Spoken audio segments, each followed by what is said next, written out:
Truistory Vibes warmly welcomes all our beloved listeners. We're so glad to see you again in our familiar time slot. Today, Truistory Vibes brings you a brand new story, one that we hope will touch your heart and stay with you. As you listen, feel free to leave a comment sharing the quote or moment that left the deepest impression on you. Wishing you a wonderful and meaningful listening experience. Claire Evans used to believe in fairy tales. Not the ones with pumpkin carriages or fire-breathing dragons, but the kind that quietly promised, if you give your all, life will be fair. If you love fully, it will be returned. That belief didn't come from storybooks. It came from her mother, a soft-spoken teacher from Kentucky, who raised Claire to be gracious but strong. Life isn't always kind, her mother used to say, but you still can be. Claire had carried that mantra with her through college, through sleepless nights at her first marketing job in downtown Chicago, and right into the arms of Jack Anderson. She met Jack at a sustainability design expo. He was tall, confident, and had a way of speaking about architectural ethics like it was poetry. Claire, who had just finished pitching a line of eco-friendly skincare products, was exhausted and running purely on caffeine. Jack asked for a card. 2 days later, he sent her an article she had mentioned offhand, annotated. That was all it took. By month 3, they were inseparable. By month 12, they were engaged. Jack was smart, driven, and said things like, "We're better together," while making French toast on Sunday mornings. Claire thought she had found someone who matched her ambition but also grounded her with affection. When he got offered a lead design role on a civic housing project in Austin, his dream gig, she didn't hesitate. She would follow. "You're sure about this?" Her best friend Emily had asked over a glass of wine. Claire nodded. "It's just for a couple of years. Besides, his mom needs help. And Jack said afterward, we can live wherever I want." Emily didn't look convinced. "And your promotion?" "I'll build something new in Texas," Claire smiled. "I'm good at starting over." The day Claire packed her last box in Chicago, snow dusted the skyline. She stared at her reflection in the darkened train window on the ride to the airport, whispering to herself, "This is what love looks like." She believed it. Love was a choice, a sacrifice. Dallas was warmer, in weather, not in welcome.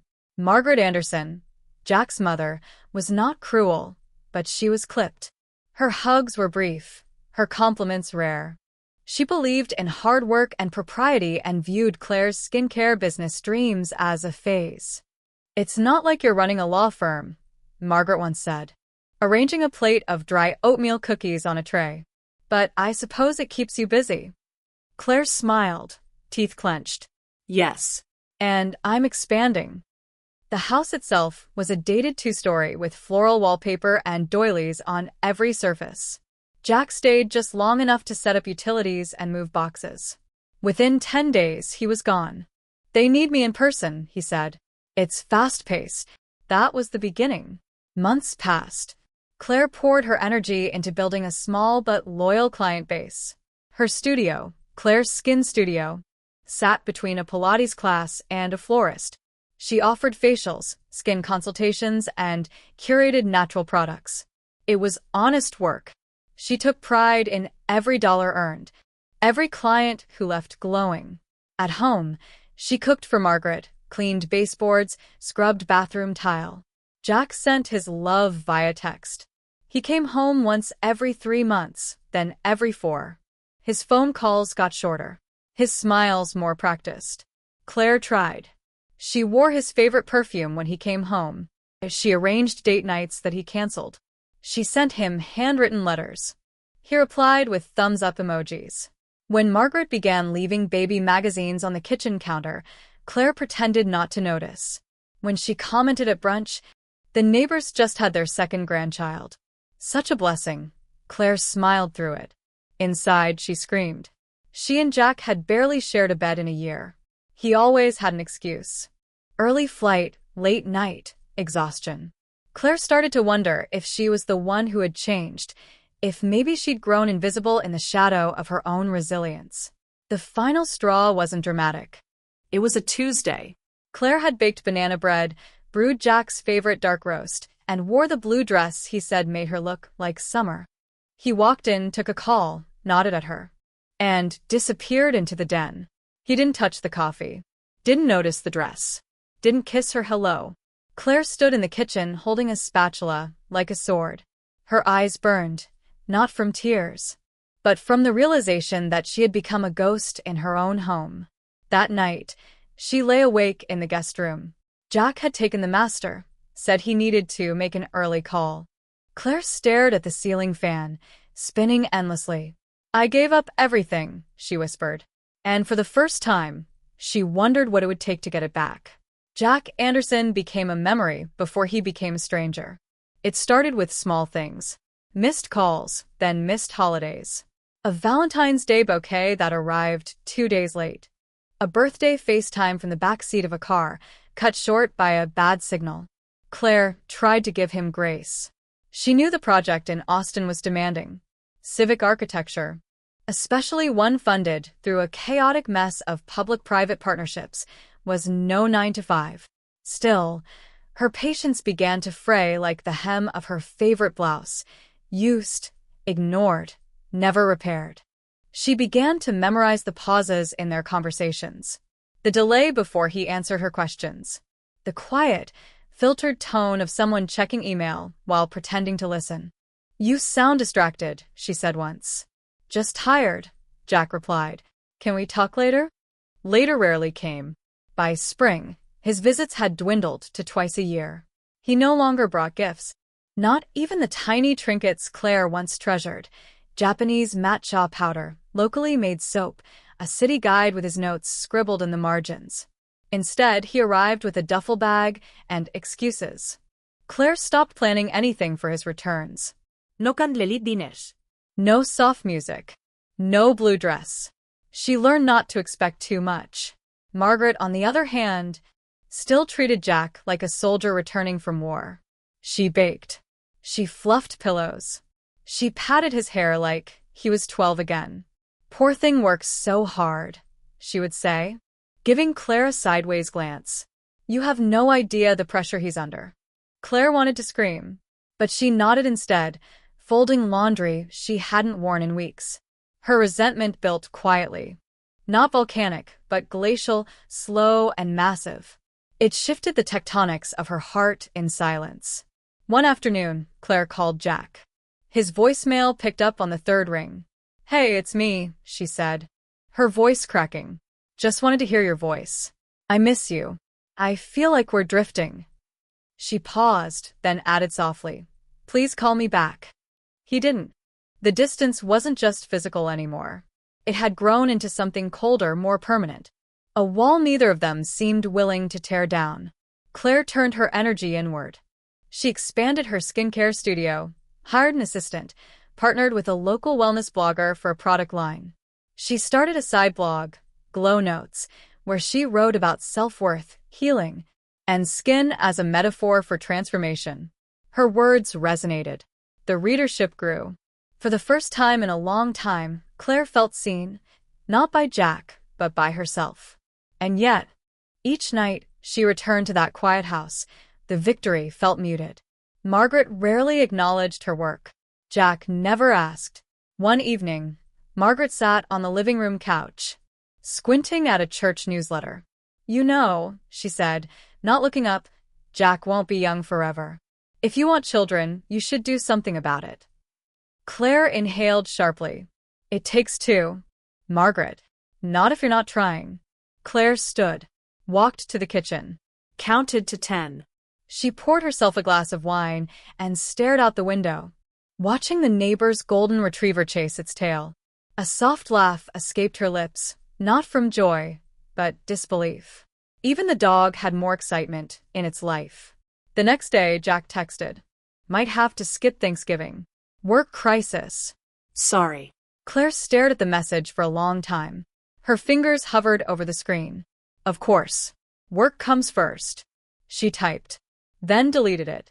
Instead, she sent nothing. That Thanksgiving, Claire set the table for two, herself and Margaret. Turkey, stuffing, pumpkin pie. She lit candles. Margaret commented on the gravy being thin. Claire laughed. Something funny? Margaret asked. Claire took a sip of wine. Yeah. I just realized, even when he's gone, he takes up all the space. Margaret blinked. Claire didn't explain. That night, Claire crawled into bed and opened an old photo album. Their wedding day. Jack's smile, dazzling and easy. Her eyes, glowing with hope. She touched the picture lightly. Then she closed the album. And for the first time, she opened a new one, blank pages waiting. She was done waiting for Jack to come home. It was time to come home to herself. It started with lipstick. A faint coral smudge on Jack's white shirt collar, the kind of trace that might have been dismissed as an accident if Claire hadn't done the laundry herself. Jack hadn't been home in 6 weeks. And Claire didn't own that shade.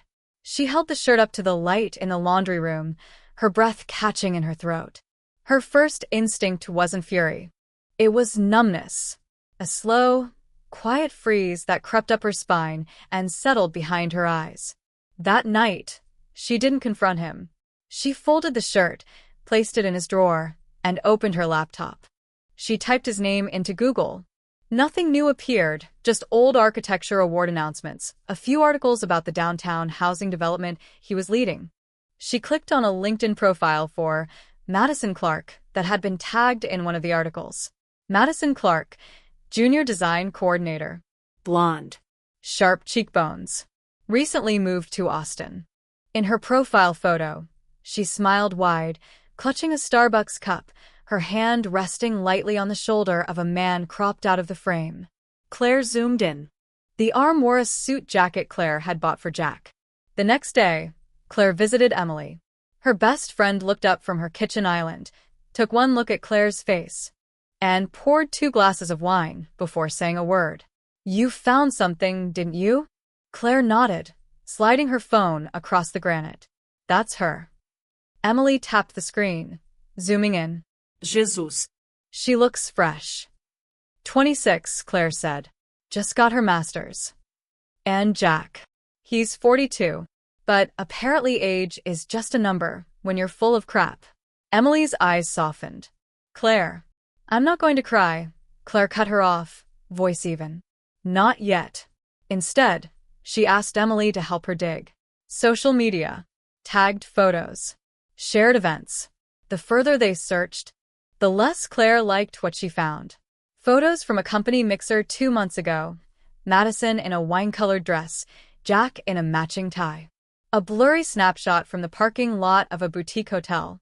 A Yelp review Madison left for a Mediterranean restaurant. Best lamb shank ever. And such great company. Jack never mentioned that restaurant. Or the lamb. Or the girl. The final nail came from Emily. She sent Claire a message late at night with a single photo. It showed Jack in a grocery store in Austin, pushing a cart beside Madison. Madison's hand rested protectively over her stomach. It was already starting to show.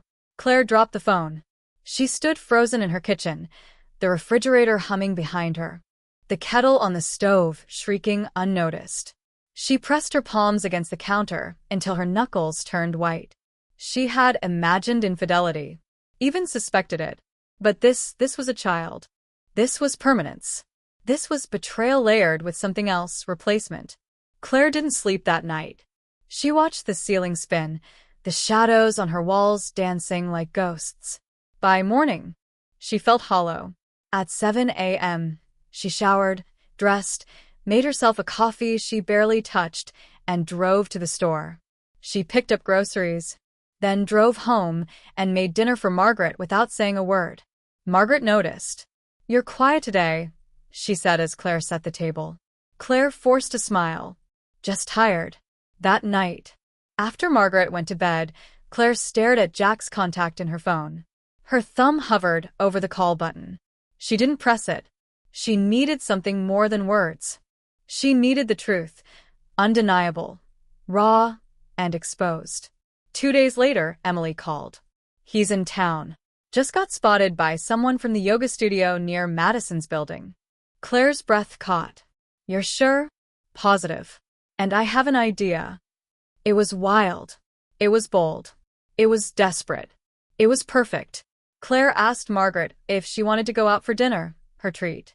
Margaret, suspicious at first, softened quickly at the mention of steak and red wine. They got in the car, Claire driving steadily toward an upscale part of Austin. As they neared the address Emily had sent, Margaret frowned. "This isn't the steakhouse." "I just need to pick something up from a friend first," Claire said calmly. Margaret didn't respond, but her fingers gripped her purse tighter. Claire pulled into the lot outside a clean, modern condo building. Every inch screamed wealth. Tall windows, pristine landscaping, security gates.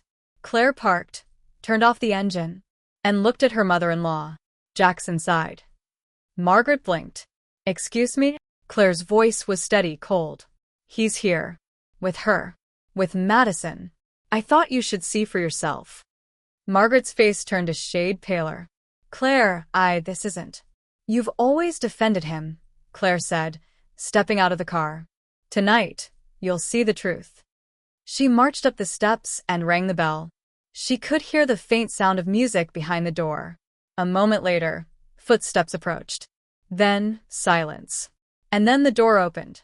Jack stood in the frame, barefoot, wearing a plain t-shirt and sweatpants. His expression shifted instantly from confusion to horror. "Claire," he said. "What are you?" Behind him, Madison appeared. She was visibly pregnant. She froze when she saw Claire. Claire didn't flinch. Margaret gasped behind her. Madison stepped back, instinctively placing both hands on her stomach. "Claire." "Save it," Claire said. Her voice was low. Sharp. Jack stepped forward, trying to block the view. "This isn't what it looks like." "No," Claire said.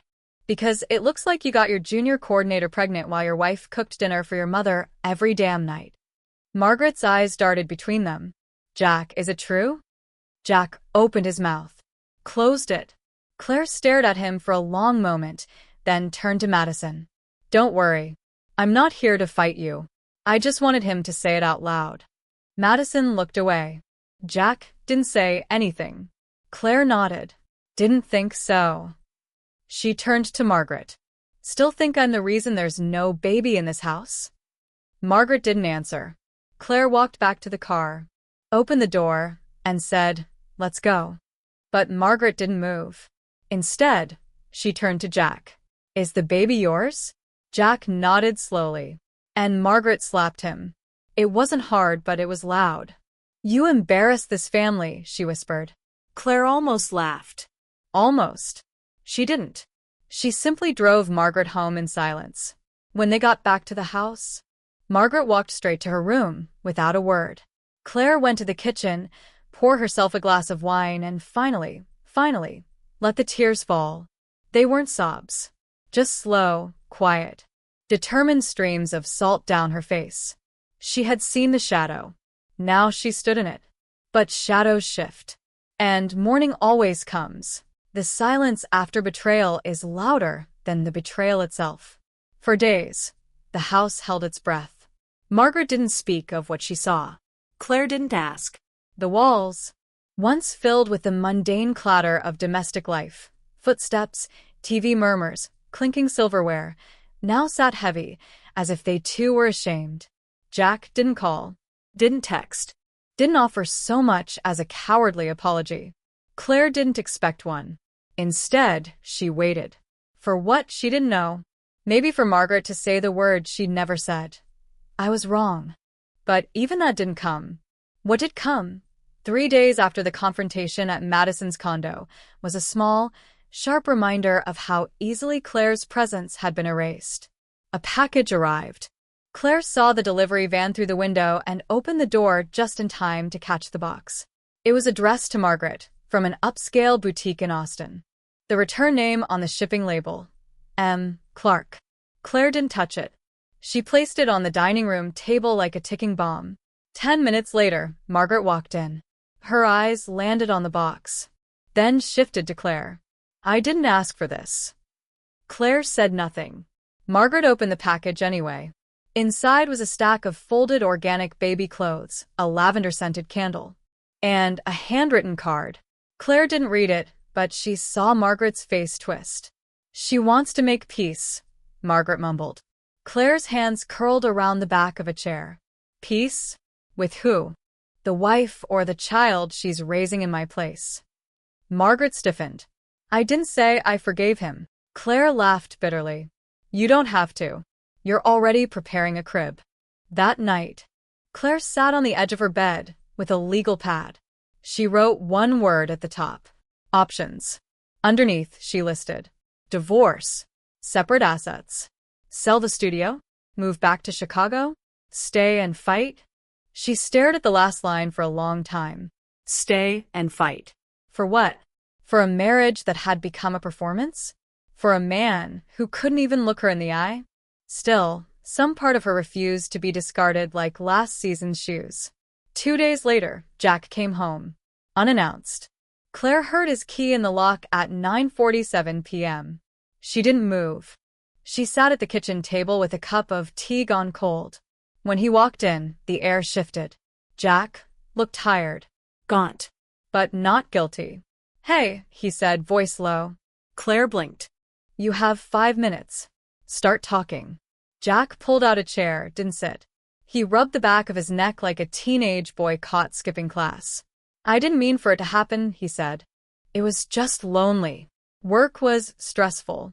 We were distant. She was there. Claire stared at him. So was I. I was there. In this house.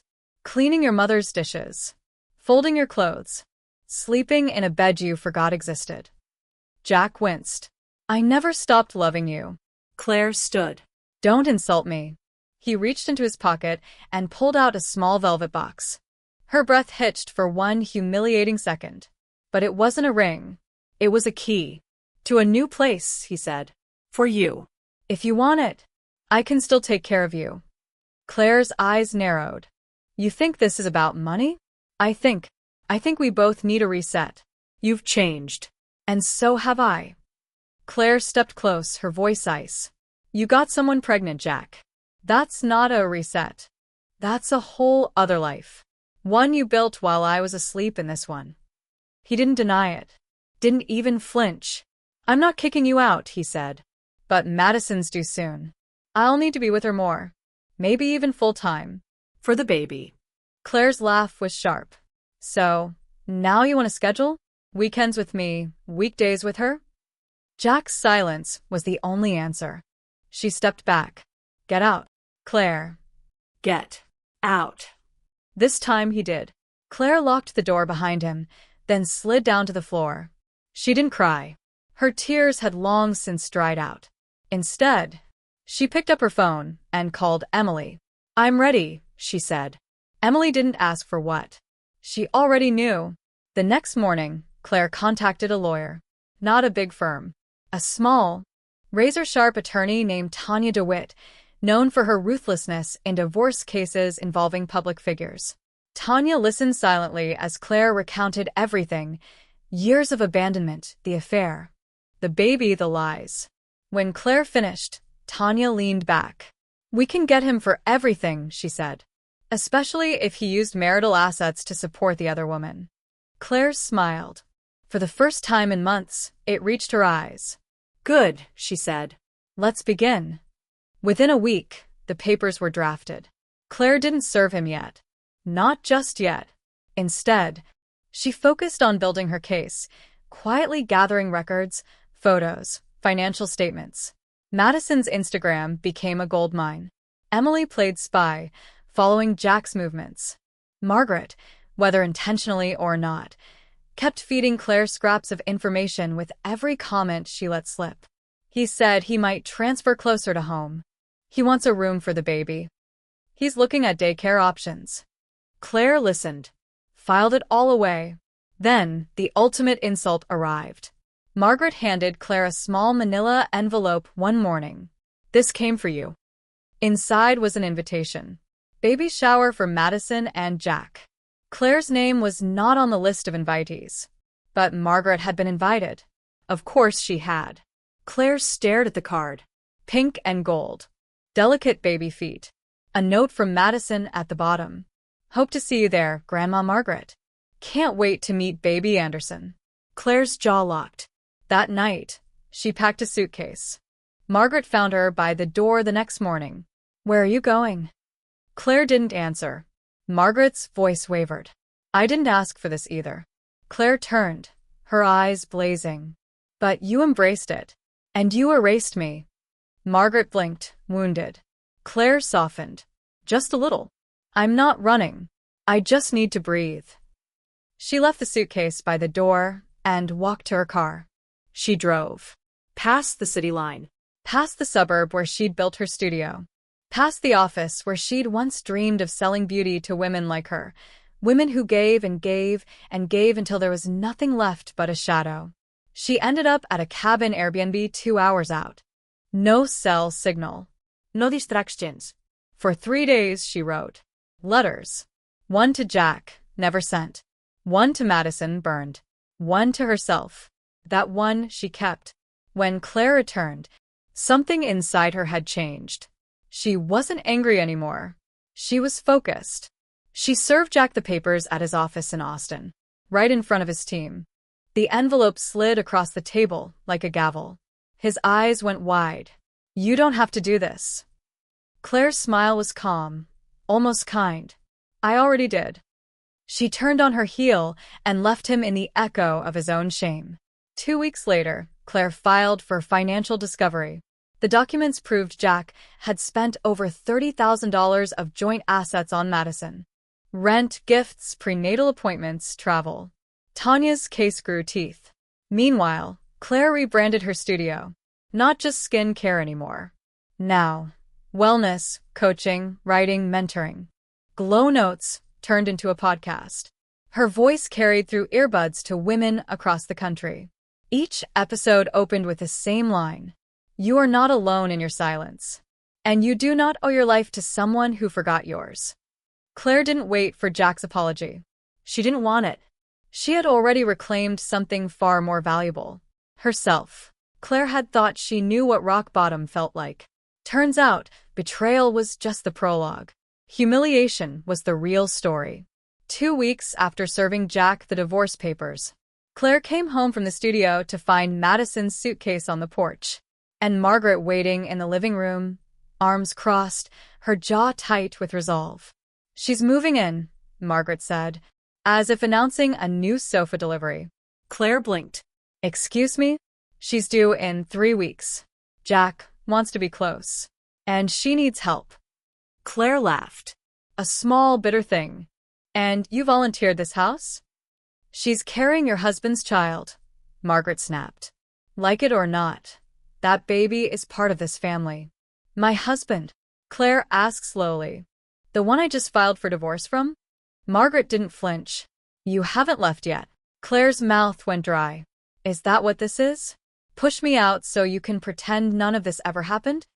"I'm trying to preserve some dignity," Margaret said. "For everyone."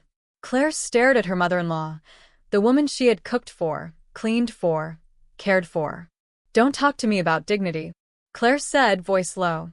"You let me fold his shirts while he unbuttoned hers." Margaret's face twitched. "It's not personal." Claire's laugh cracked in her throat. "It's entirely personal." Then the door opened, and Madison walked in, pregnant belly first. She smiled awkwardly. "Hi, Claire." Claire stared. Madison shifted. "I didn't know how else to do this." Jack thought. "Jack thinks a lot of things," Claire interrupted. Madison flushed. "I'm not here to cause trouble." Claire studied her. The girl wore a loose knit sweater and black leggings, her hair in a lazy bun. She looked young. Tired. Afraid. Good. "You're staying in the guest room," Margaret announced, cutting the air. "Claire can move upstairs." Claire turned. "Excuse me? You said you needed space." Claire stared at her, then at Madison, then at the hallway behind them. 1,000 things roared in her head, but what came out was, "Fine." Margaret blinked. "Fine?" Claire nodded. "You want me upstairs? I'll go. But remember this moment, because I will." Then she picked up her keys and left. She didn't go far, just to her studio. She unlocked the door, flipped on the soft lights, and sat in the facial chair. She stared at the ceiling for a long time. And then slowly she smiled. Let them think she was defeated. Let them think she was docile. Let them think they had won. She had given Jack everything, her time, her loyalty, her silence. Now she would give him something else. Witness. The next few weeks were something out of a surreal indie film. Claire lived on the second floor, Madison on the first. Margaret fluttered between them like a reluctant war nurse. Jack came by every other day. He never spoke to Claire directly, just muttered things like, "Hey," and passed the salt, as if she were a distant cousin. Claire didn't bite. She smiled, was helpful, warm even. She brought Madison tea. She asked how the baby was doing. She offered to help fold tiny onesies. Madison, for her part, looked increasingly uncomfortable. Jack noticed, but said nothing. Margaret beamed. "She's really matured," Margaret whispered one day, as Claire chopped carrots. "I think this might be good for everyone." Claire nodded. "Maybe you're right." But at night, when the house was dark, she journaled. She recorded everything. Every fight between Jack and Madison. Every passive-aggressive jab from Margaret. Every time Jack let the baby kick be more important than Claire's humanity. She documented it all. Because Claire wasn't just surviving. She was documenting. Then the baby came. His name was Caleb. Claire got a text from Margaret while she was at the studio. "It's a boy. 7 pounds, 2 ounces. Healthy." Jack is over the moon." She stared at it for a long time. Then typed, "Congrats." She didn't visit the hospital. She didn't send flowers. She stayed at work, scrubbed her station, updated her blog. That night, Jack brought the baby home. Claire opened the door for him. They didn't speak. She looked at the baby. He was wrinkled and red and squirming. She didn't feel hate. She didn't feel love. She felt nothing. And that frightened her. Madison looked exhausted. Margaret fussed. Jack sat on the couch like a man who had built a throne on quicksand. Claire offered to make dinner. They let her. She made lemon chicken, garlic bread, and a salad with pomegranate seeds. She served everyone, even poured wine for herself. When they toasted to new beginnings, Claire raised her glass and smiled. But inside, she was calculating. The days blurred. Claire stayed calm. Jack slipped. He forgot to change diapers. Forgot to buy formula. Forgot to show up for a pediatric appointment. Madison cried in the kitchen one afternoon. Claire found her, red-eyed, clutching a burp cloth. "I didn't know it would be this hard," Madison said. Claire placed a hand on her shoulder. "It always is," she said. "Especially when you're alone." Madison blinked. "I'm not." Claire leaned closer. "Aren't you?" Madison didn't answer. From then on, the cracks widened. Jack spent more time at work. Madison grew resentful. Margaret, in her old age, began to confuse names. She once called Claire Madison, and then looked confused when Claire corrected her. Claire started recording audio on her phone. Conversations. Complaints. Fights. One evening, Jack screamed at Madison for not cleaning up a bottle. Claire caught it all. 3 weeks later, Claire met with her lawyer. She handed Tanya a flash drive. Tanya listened to 15 minutes of audio and whistled. "This is gold." Claire nodded. "He's not fit for shared custody. He doesn't even want it." Tanya smiled. "And you?" "I want freedom." But not quietly. Then came the court summons. Jack was stunned. "You're fighting for public declaration?" he asked in court. "Claire, we don't need to make this ugly." Claire looked him in the eye for the first time in months. "You did that all by yourself." The judge listened. To the tapes. To the timeline. To the story. Claire got the house, the studio, the car, and a public ruling that Jack had abandoned his marriage in favor of an extramarital affair. The humiliation was no longer Claire's.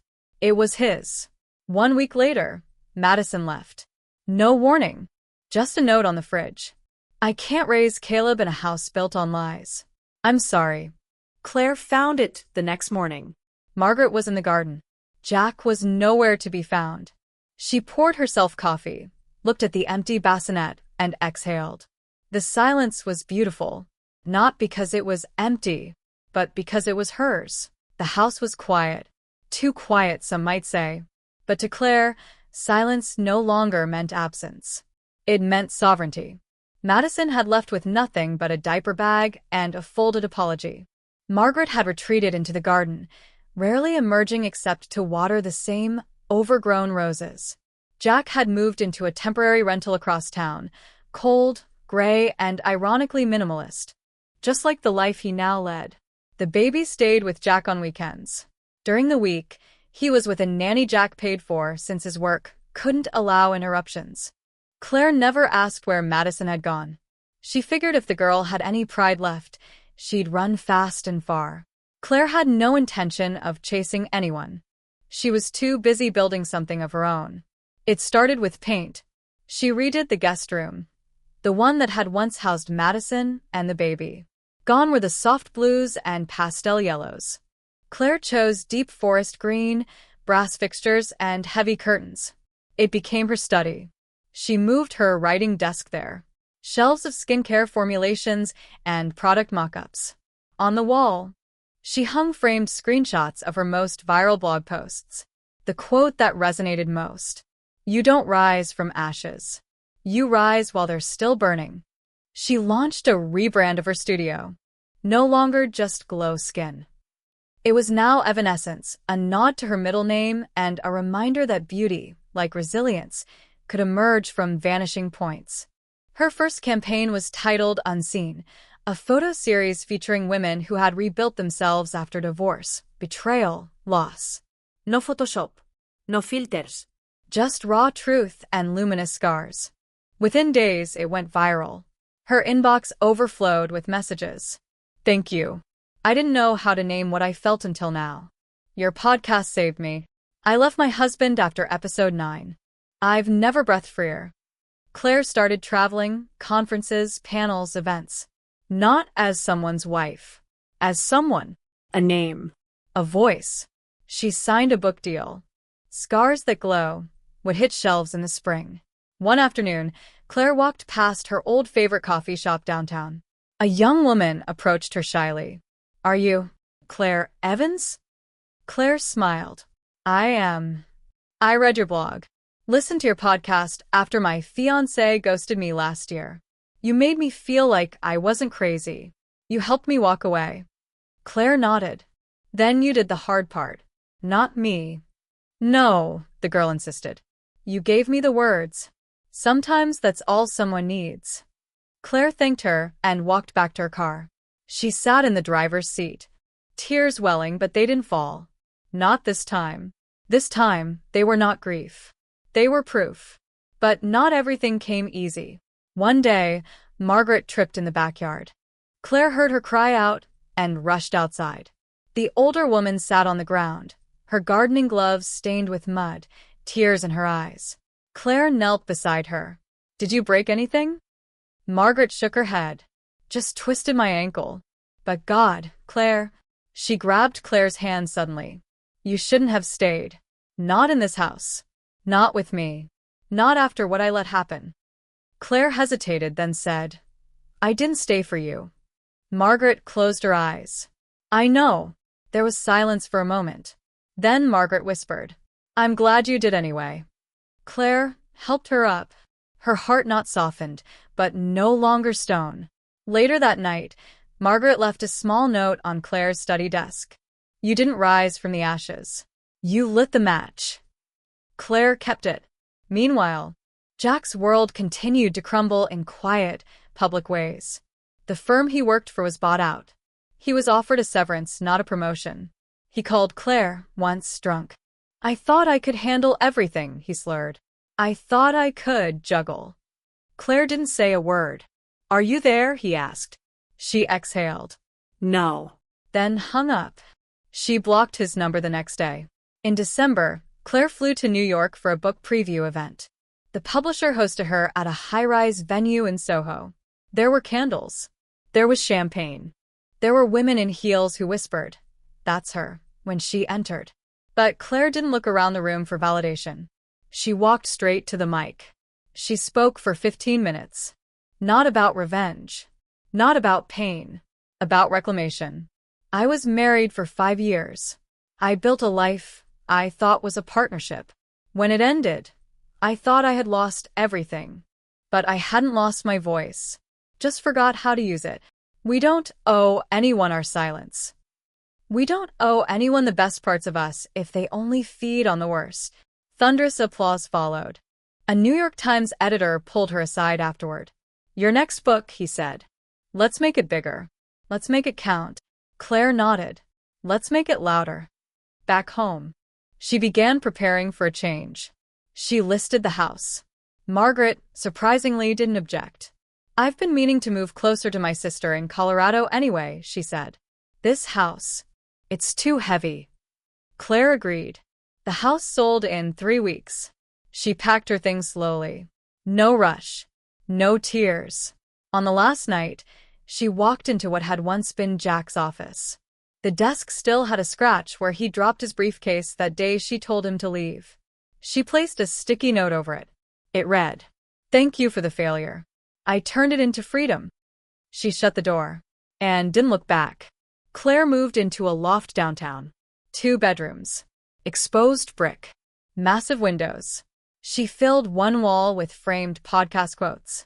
Another with sketches for her second product line, Phoenix, for renewal. She started dating again slowly. Men who listened. Men who didn't flinch at the word divorced. She wasn't looking for love. She was looking for peace. And maybe, one day, a partner who understood that love wasn't sacrifice.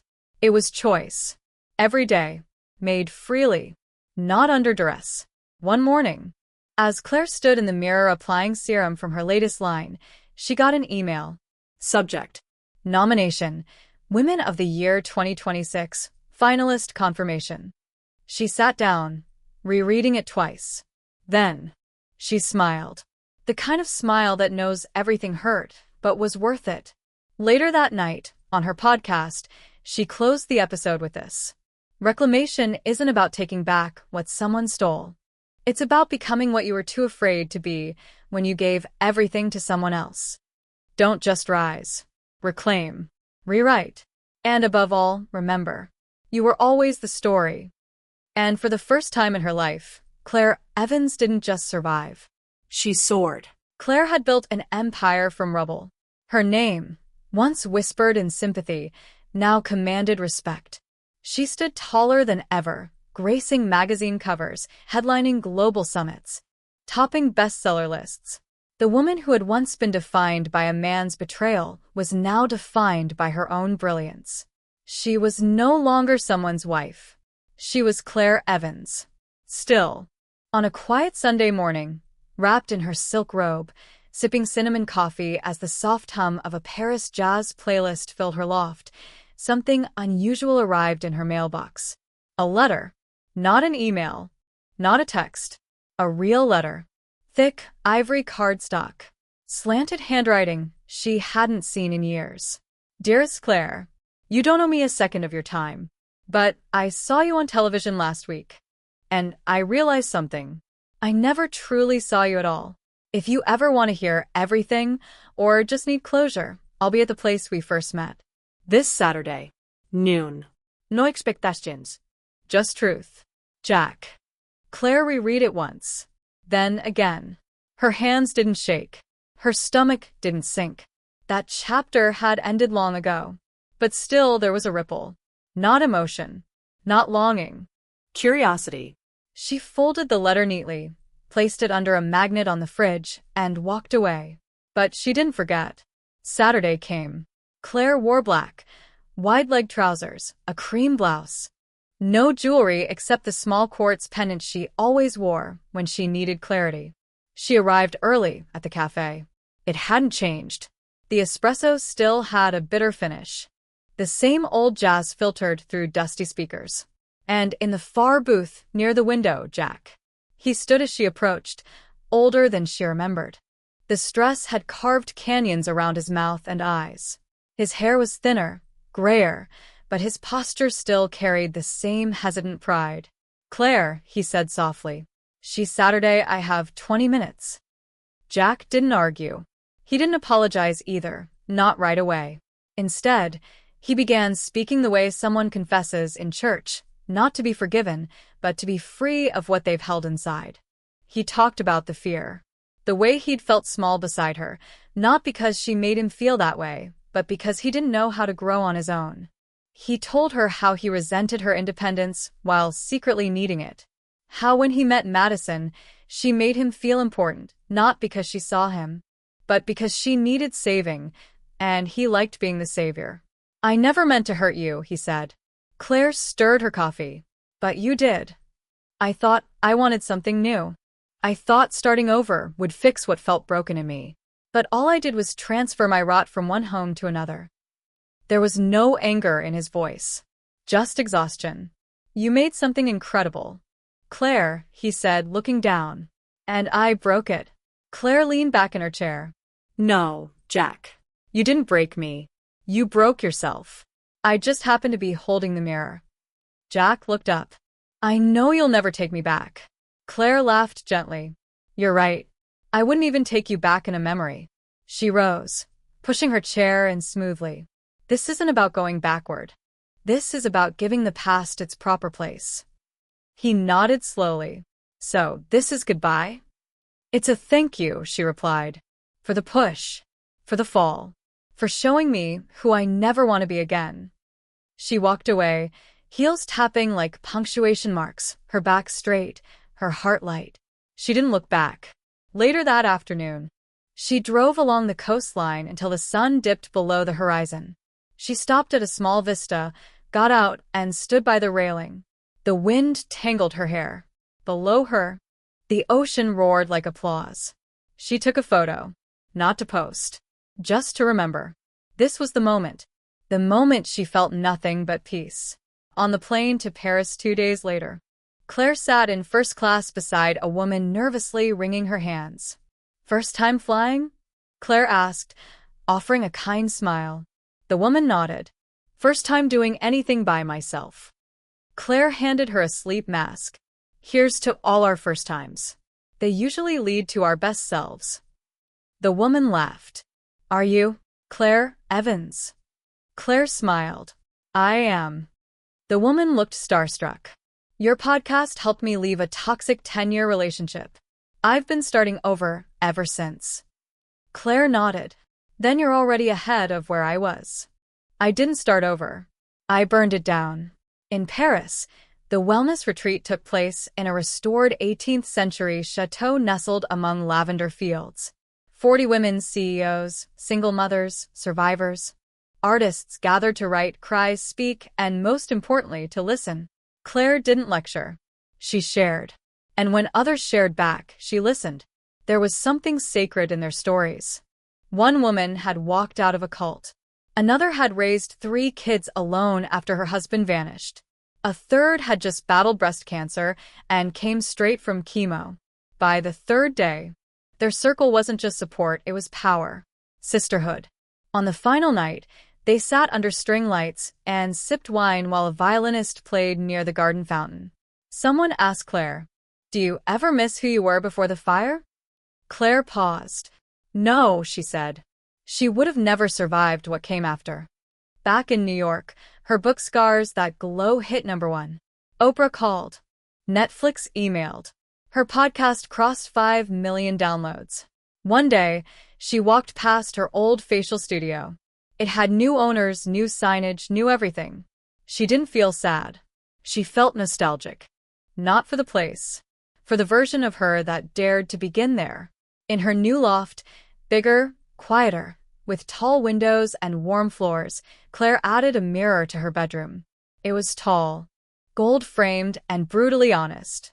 Each morning, she stood before it, not to check her makeup, but to meet herself.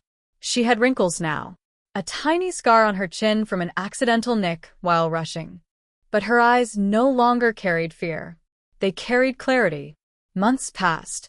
One evening, she received an unexpected call from Madison. Claire stared at the screen, debating whether to answer. She picked up. "Claire," Madison said, voice shaking. I don't know who else to call." "Jack." Jack left again. "I can't reach him." Caleb is sick. I'm alone and… Claire waited, then asked softly, "What do you need from me, Madison?" There was a pause. "A name," Madison whispered. "A direction. A next step. Anything." Claire thought for a moment. "I'm going to send you a book," she said. "And the number of a therapist who changed my life." Madison cried. "I'm so sorry." "I'm not angry anymore," Claire replied. "But I'm also not your salvation. You have to walk your own fire." They hung up. Claire closed her eyes, let the silence settle. Then she smiled. She had just become the mirror. And Madison was finally starting to look. In the final episode of her podcast season, Claire ended with a monologue. "We think breaking a mirror brings 7 years of bad luck. But the truth is, some mirrors are meant to shatter. Some reflections are distortions.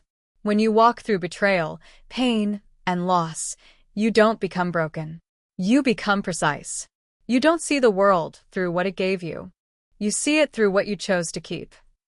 I am Claire Evans. And I am not a survivor. I am a creator. And thousands of women listening? They didn't just nod. They stood up. The envelope felt heavier than paper should. Claire held it for a moment longer than necessary, fingers running across the smooth maroon surface. She had just returned from a 2-day wellness summit in Santa Barbara and was catching up on a mountain of correspondence.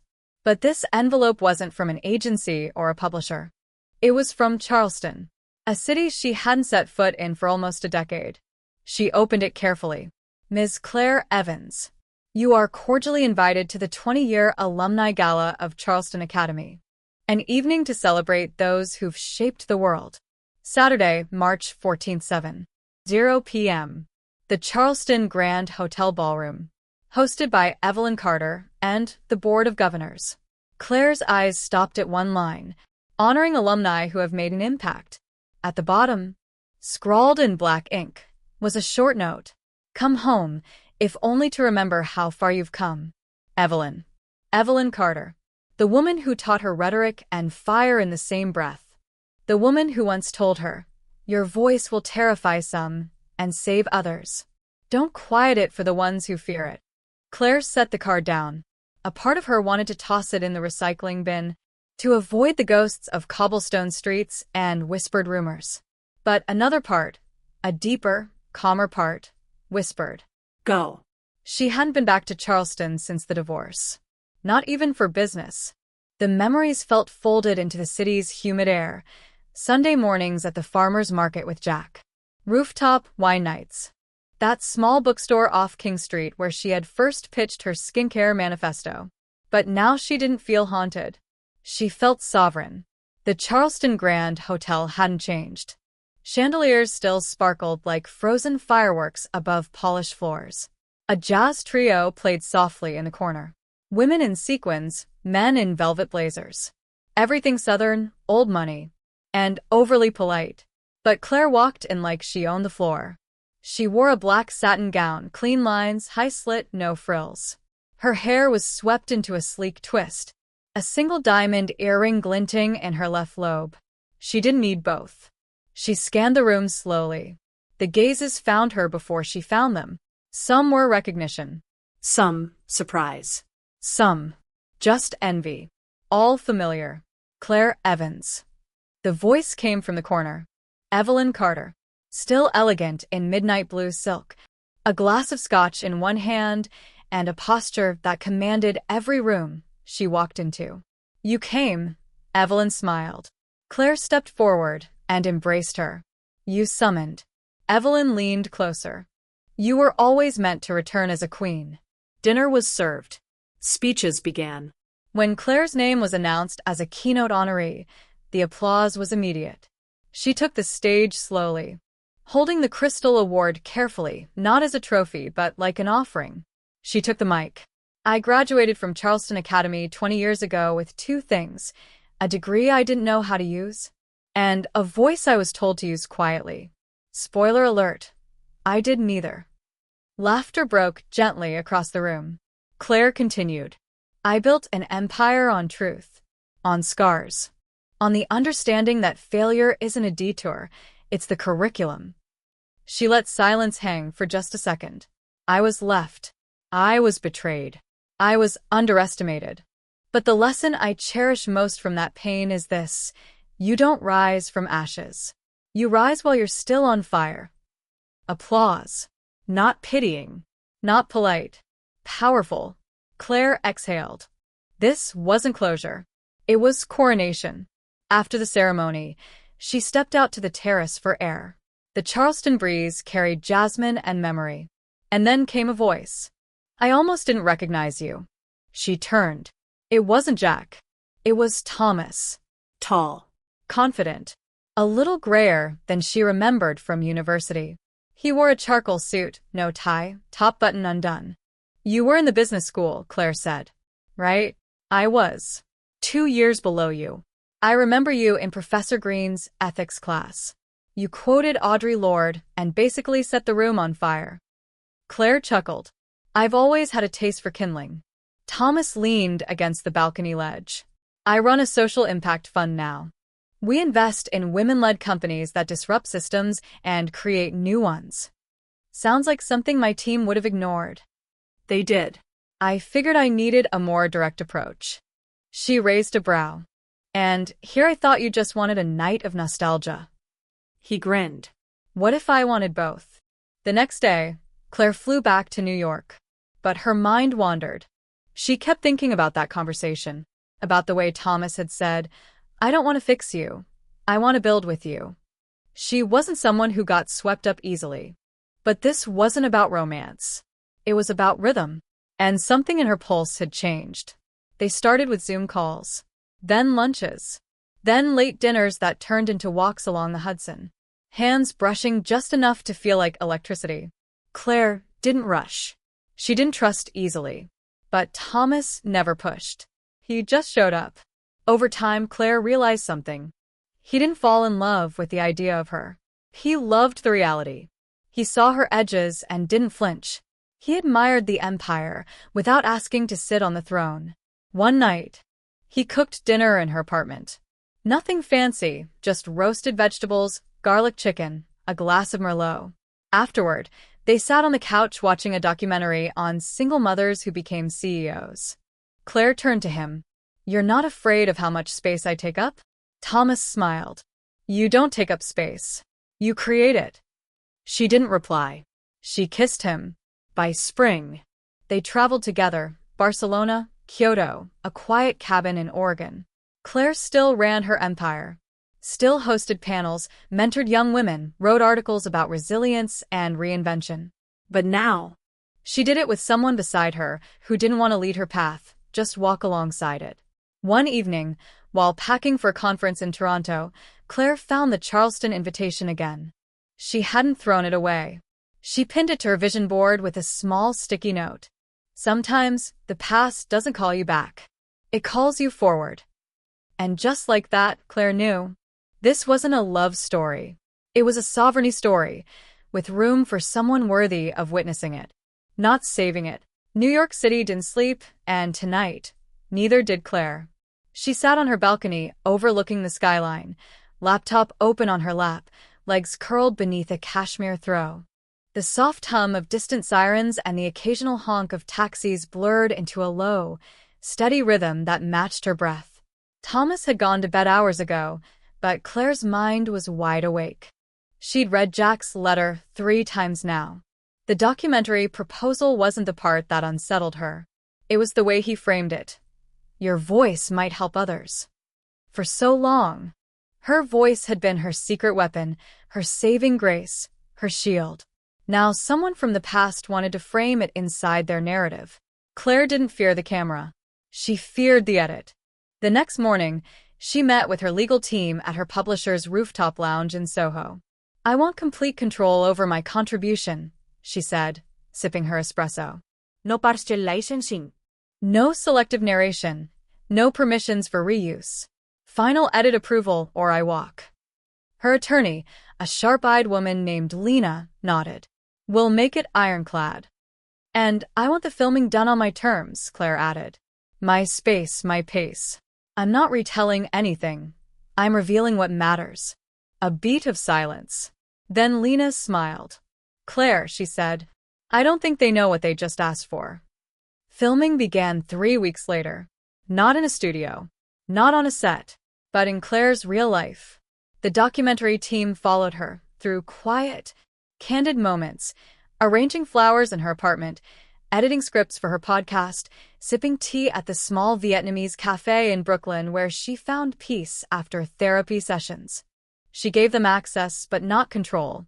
She refused to speak about Jack directly. "Your silence is powerful," one producer said. Claire shook her head. "I'm not silent. I'm just choosing what echoes." Instead, she told stories the world hadn't heard. The time she skipped a panel in Dubai because a girl in the green room confessed she was thinking of going back to her abusive fiancé. Claire sat with her for 4 hours, missed the event, and never regretted it.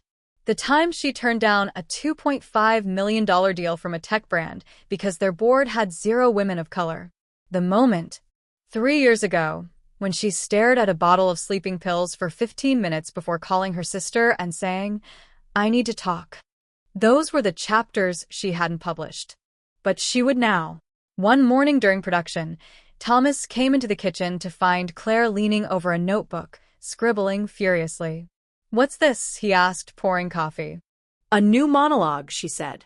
"For the documentary. I want to close with something original. Something that reminds people they don't have to be loud to be powerful, but they do have to speak." He walked behind her, kissed the top of her head. "I'll be in the next room, listening." She looked up at him and smiled. "You always are." The day of the documentary premiere, Claire stood alone in her walk-in closet, not to choose a dress, but to breathe. She placed her palm against the mirror, not to check her reflection, but to remind herself that she was real. This time, she wasn't performing. She was offering truth. The film was titled, "The Voice: Stories from Fire and Silence." It wasn't just about her. It included other women, activists, survivors, creators, each reclaiming their voice. But Claire's narrative anchored it. When the lights dimmed and the credits rolled, silence fell in the auditorium. Not the stunned silence of discomfort, but the holy silence of transformation. Then came the applause, and the tears, and the people standing, not just for Claire, but for themselves. Later, outside the venue, a young woman approached her. She couldn't have been older than 22. Her voice trembled as she held up her phone, displaying a paused clip from the documentary. Claire sang, "You're not here to be liked. You're here to be heard." That line, the girl whispered, kept me from going back to the man who almost ruined me. Claire hugged her, not as a celebrity, not as a survivor, but as a woman who finally understood the true reach of her voice.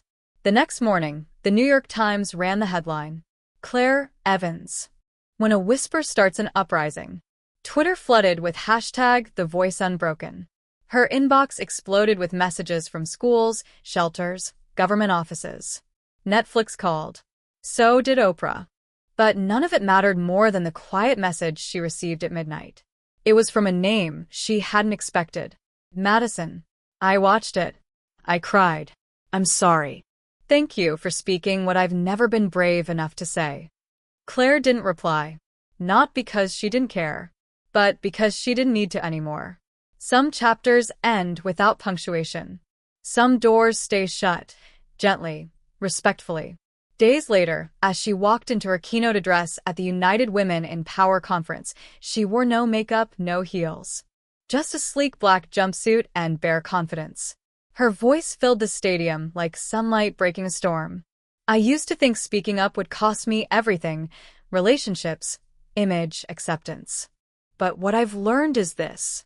When you speak, you lose only what was never truly yours. And you gain the one thing that can never be taken: yourself. Don't speak to be understood. Speak because your silence was mistaken for agreement. Speak until your voice belongs to no one else's story but your own." Thousands stood, cheered, wept. Not for her, for themselves. And when Claire stepped off the stage and into the arms of Thomas, she whispered, not to be heard, but simply because it was true, "I think I've finally arrived." He smiled. You were always here. You just let the world catch up. The email came at 6:42 a.m. Claire was still in bed, the gray light of dawn barely filtering through her curtains. Thomas had gone out early for a client breakfast, and the apartment was silent save for the hum of the city waking up. She blinked at the sender. Office of the First Lady. Her heart didn't leap. It stayed steady, curious. She tapped open the message. Subject: Invitation to serve, National Commission on Women's Equity. Dear Ms. Evans, your work has redefined public conversations on trauma, agency, and healing. We believe your voice belongs in the room where policy meets people. We would be honored if you'd accept a seat on the new National Commission on Women's Equity. Your lived experience and your leadership are the reason we're building this table. With respect, Dr. Isabel Ray, Senior Advisor to the First Lady. Claire stared at the screen. A national platform. A policy seat. The culmination of a decade's worth of standing tall, even when she was on her knees. But it didn't feel like a finish line. It felt like a new fork in the road. Later that afternoon, she met with her inner circle, Lena, her publicist Arjun, and her business strategist Camila. You say yes, you walk into the room with power. Real power, Camila said, eyes glowing. You're not just shaping conversations, you're shaping laws. Lena nodded. But it's a trade. You'll be subject to public scrutiny again. And this time, it'll be political. Arjun added quietly. And your podcast, your book tour, you'll have to scale back. Or walk away completely. You can't do both. Claire didn't speak for a long time. Then she simply said, I'll think about it. That night, she lay in bed next to Thomas, watching the ceiling as rain tapped against the windows. You're not sleeping, he murmured. No. You're afraid. She shook her head. Not afraid. Just measuring. He turned to face her. What's the scale? My voice. Thomas didn't try to answer for her. He only took her hand. Whatever you choose, he said, let it be because you want it. Not because the world expects it. And not because you've got something to prove. Claire turned to him and smiled. For the first time in years, she wasn't choosing between survival and success. She was choosing between impact and intention. 2 weeks later, Claire walked onto the stage of the Global Women's Leadership Summit in Washington, D.C. Her keynote was the most anticipated of the event. Her documentary had just won a Peabody. Her name was everywhere. But she stood there like a woman no longer impressed by applause.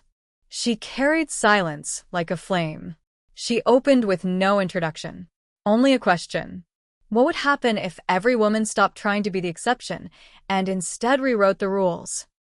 A murmur of surprise rippled through the audience. She continued, I've been asked to join a commission that could change the landscape for women in this country. I've been told my story would lend legitimacy to the cause, that my voice could turn empathy into legislation. But I've spent the last 10 years building something from the ground up, not just a business or a platform, but a language. The truth is, I don't want to be a voice inside a room of power. I want to stay where the voices are still trembling, where the echoes haven't reached the headlines, where stories aren't polished for politics. So no, I won't be taking the seat. The room fell into stunned silence. Claire smiled, gently, almost like a mother soothing a child. Because I've realized something. The summit is not a place. It's a responsibility. And mine is to remain where the fire starts. To keep lighting matches, not passing microphones. Applause began quietly. Then it swelled. A roar. But Claire had already stepped back from the podium. Weeks later, she returned to her studio. She launched a new series, The Undone. Stories of women in transition. Women not yet at the finish line. Women who didn't win, but who endured. Who dared. Who spoke anyway. And she no longer introduced herself as a CEO. Or a survivor. She simply said, I'm Claire. And I'm here to listen. Because in the end, the greatest voice wasn't the loudest. It was the one that gave space for others to speak. Final lines. Claire once believed her life had burned down. Now she knew it wasn't a ruin. It was a clearing, and in that clearing, she didn't just rebuild. She redefined what it meant to rise. And that brings us to the end of today's story on Truistory Vibes. Don't forget to leave a comment with a quote or moment that touched you the most. Your words give our team the motivation to keep creating more heartfelt stories. Thank you for listening, and we'll see you again soon.